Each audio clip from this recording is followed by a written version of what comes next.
Þetta stórt tap í fyrsta leik í úrslitakeppninni. Hvernig er þetta að útskýra þetta?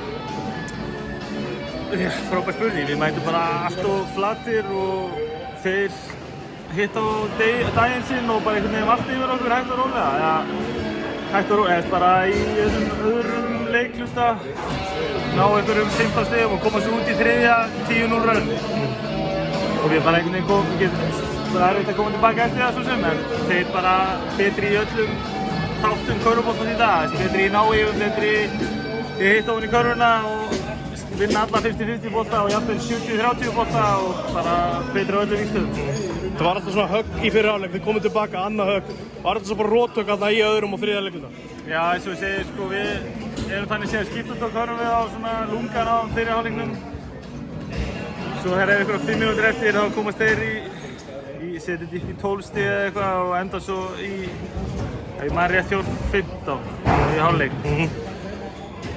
Við tölum það skilur að koma inn í þriðja leikluta og ná smá rönni og eitthvað, en við erum bara slegnir í andlitið þar 10-0 og það var held ég bara það sem markaði þennan leik, en við þurfum bara að gera miklu betur í öllum eiginlega þáttum körfuboltans, sko. Svavar lofaði betri leik í næsta leik, þú tekur undir það? Já, sjálfsögðu, ég meina, það er ekkert annað í stöðunni, við þurfum að gera mikið betur og við ætlum okkur að gera það. Er eitthvað undirbúningur sem getur útskýrt þetta? Af hverju þetta gerist?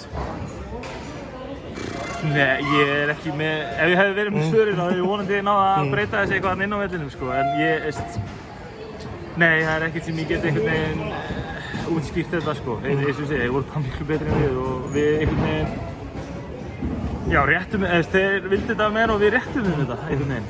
Þeir setja líka tæplega 50% skotið sinni fyrir utan, það er erfitt að stoppa það. Já, það er líka, en þetta var líka bara auðvelt, skilur við. Jú, það kom einhver svona sirkuskarfa, en alltaf þessu var einhvern veginn bara eitt drive, kick og skot. Það var eins og við værum einhverja keilur í einhverju svona æfingu hjá þeim, skilur við. Og ef það var ekki skot, þá bara drive og skot og layup. Drive, skot, tróðsla, skilur við. Við bara þurfum að vera miklu betri. Umræðan fyrir leik erlendi leikmenni ykkur að fara að jammi í Reykjavík. Er þetta eitthvað að trufla ykkur? Nei, ekki persónulega mig allavega. Já, en ég meina þetta er ekki gott svar eftir það, en við fjöldum okkur bara saman og þetta er 1-0 sem betur fer og vinnur ekkert fleiri leiki þótt við vinnum með 20 stigum, þannig að við þurfum bara að koma tilbaka á mánudaginn og jafna þessa seríu 1-1. Þetta er ekkert skemmtilegt að ég sé fara aftur í þetta, en þú veist, ræðið þetta eitthvað innan hópsins að þeir sé að fara hérna suður og eitthvað? Ekkert, þetta skiptir mig engu máli, bara á meðan ég mæta, ef vinnuna þeir eiga að mæta, þá er það bara geggjað. Gott að ég geta haft gaman utanvallar líka. Takk fyrir þetta, Pétur.